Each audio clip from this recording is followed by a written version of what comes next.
साल 2025 का नवंबर महीना। प्रशांत महासागर के ऊपर बन रहा एक भीषण चक्रवाती तूफान धीरे धीरे अपना आकार बढ़ा रहा था।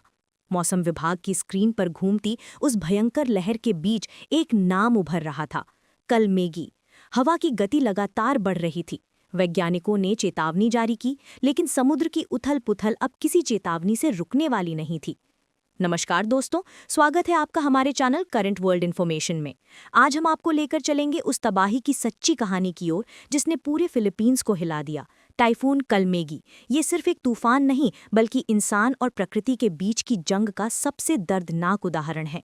फिलीपींस के द्वीपों पर लोग अपने घरों की खिड़कियां बंद कर रहे थे, बच्चे स्कूलों से जल्दी घर लौट आए थे और दादी माएं अपने आंगन में प्रार्थनाएं कर रही थीं। आसमान काला पड़ चुका था। समुद्र ने जैसे अपनी सीमाएं तोड़ने की ठान ली थी। लहरें किनारों को काटती हुई अंदर तक चली आ रही थीं। रात के पहले पहर में जब पहली तेज हवाएं चलीं तो पूरा देश कांप उठा।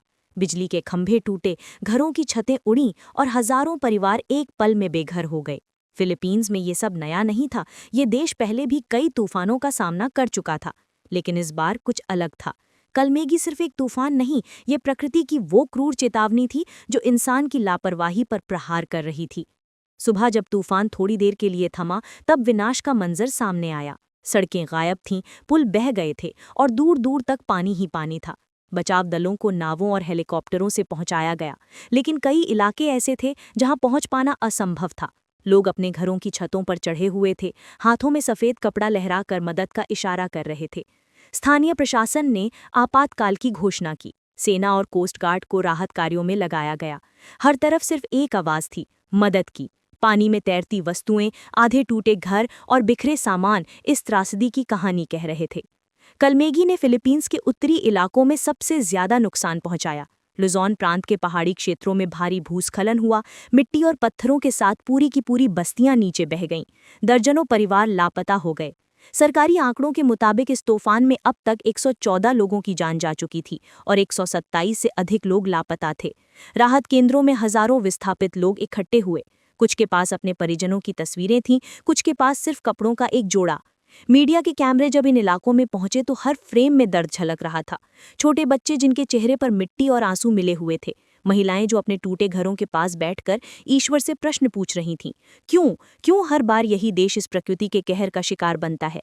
लेकिन कहानी यहीं खत्म नहीं होती। कलमेगी सिर्फ फिलीपींस में कहर बरपा कर थमने वाला नहीं था, ये अपनी दिशा बदल चुका था और अब ये वियतनाम की ओर बढ़ रहा था। मौसम विभाग ने चेतावनी दी कि तूफान फिर से ताकत पकड़ रहा है। फिलीपींस के लोगों के लिए राहत की सांस भी अधूरी रह गई थी। समुद्र के किनारे खड़े बचाव कर्मी लगातार काम कर रहे थे। वे लकड़ी के मलबे से नावें निकाल रहे थे, घायलों को अस्पताल पहुंचा रहे थे और हर शाम गिनती कर रहे थे आज कितने लोग बचाए जा सके। राहत कार्यों में जुटे अंतर्राष्ट्रीय संगठन भी मैदान में उतर चुके थे। संयुक्त राष्ट्र, रेड क्रॉस और कई गैर सरकारी संस्थाएं भोजन, दवा और पानी भेज रही थीं, पर रास्ते बंद थे। हेलीकॉप्टरों से गिराई जा रही राहत सामग्री कई बार बाढ़ के पानी में ही बह जाती। रात के अंधेरे में जब जनरेटर की कमजोर रोशनी जलती, तब एक आशा दिखती। लोग अभी भी हिम्मत नहीं हारे थे।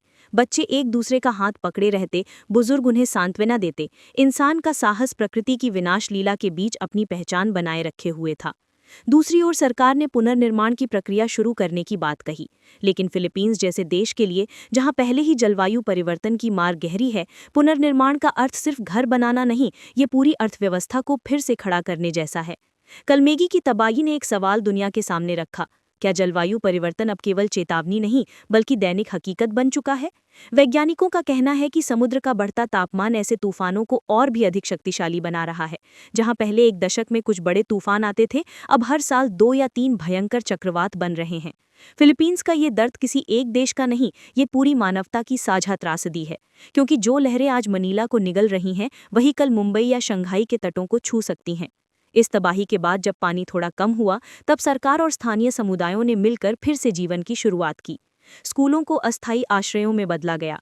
शिक्षकों ने बच्चों को किताबें बांटने की बजाय खाना बांटना शुरू किया। डॉक्टरों ने खुले मैदानों में शिविर लगाए और जब कभी बादलों में हल्की धूप झलकती तो लोग एक दूसरे को देखते और कहते, हम बच गए। पर बच जाना ही कहानी का अंत नहीं है। सैकड़ों परिवार अभी भी अपने प्रियजनों की तलाश में हैं। कुछ गांव अब नक्शे पर नहीं बचे हैं और जिनके पास घर थे, वे अब सिर्फ यादें हैं। फिलीपींस के लोग, जिनके चेहरे पर मुस्कान हमेशा देखी जाती है, अभी भी उम्मीद नहीं छोड़ी है। वे जानते हैं कि उनका देश समुद्रों से घिरा है, तूफान उनका हिस्सा है, पर वे हर बार उठ खड़े होंगे। रिपोर्ट्स बताती हैं कि कलमेगी के बाद आई तबाही से बुनियादी ढांचा पूरी तरह ढह गया था। बिजली, पानी, सड़कें, सब कुछ दोबारा बनाने में महीनों लगेंगे। पर मनुष्य की सबसे बड़ी ताकत है उसका पुनर्जीवित होना। आज भी जब सूरज मनीला की खाड़ी पर उगता है, तब उसकी पहली किरण मलबे पर पड़ती है, लेकिन वही किरण जीवन का प्रतीक है। बच्चे स्कूल लौट रहे हैं, मछुआरे फिर से जाल डाल रहे हैं, और महिलाएं अपने छोटे से घरों में नए पौधे लगा रही हैं। कलमेगी ने बहुत कुछ छीना, लेकिन उसने इंसानियत को झुकाया नहीं। इस तूफान ने ये दिखा दिया कि प्रकृति के आगे इंसान कितना छोटा है, पर साथ ही ये भी कि जब इंसान एकजुट होता है तो वो सबसे भयंकर लहरों का सामना कर सकता है। कहानी वहीं लौट आती है जहां से शुरू हुई थी, समुद्र के ऊपर घूमता एक तूफान और नीचे इंसान की नाजुक जिंदगी। लेकिन इस बार एक फर्क है। अब लोग जानते हैं कि चेतावनी केवल रिपोर्ट में नहीं छुपी होती, वो हर हवा के झोंके में सुनाई देती है। और शायद यही इस त्रासदी की सबसे बड़ी सीख है। प्रकृति को नज़रअंदाज करना अब संभव नहीं। हर देश, हर सरकार, हर इंसान को मिलकर इस धरती को बचाना होगा, क्योंकि जब धरती ही सुरक्षित नहीं रहेगी तो कोई सीमा, कोई दीवार, कोई तकनीक हमें नहीं बचा पाएगी।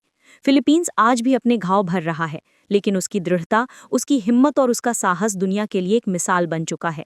कलमेगी की तबाही सिर्फ एक आपदा की कहानी नहीं, ये मानवता की उस अदम्य शक्ति की कहानी है जो हर बार गिरकर भी उठ खड़ी होती है। और जब आने वाले वर्षों में कोई नया तूफान बनेगा, तो शायद हम पहले से ज्यादा तैयार होंगे, क्योंकि हमने सीखा है कि हर आंधी के बाद सूरज फिर उगता है। अगर आपको ये वीडियो पसंद आया हो तो इसे लाइक करें, शेयर करें और हमारे चैनल करंट वर्ल्ड इन्फॉर्मेशन को सब्सक्राइब करना ना भूलें। धन्यवाद।